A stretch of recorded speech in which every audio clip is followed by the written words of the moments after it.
Okay, hello everyone. Here I want to provide a tutorial on how to change wallpaper on Redmi 13c device. Okay, let's go to the tutorial. First thing first, go ahead and open settings menu on your device.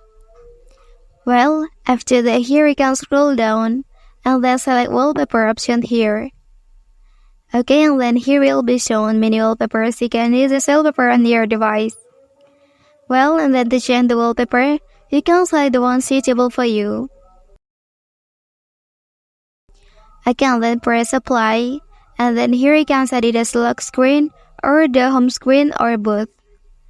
Well, and then here I can see that the wallpaper is successfully changed.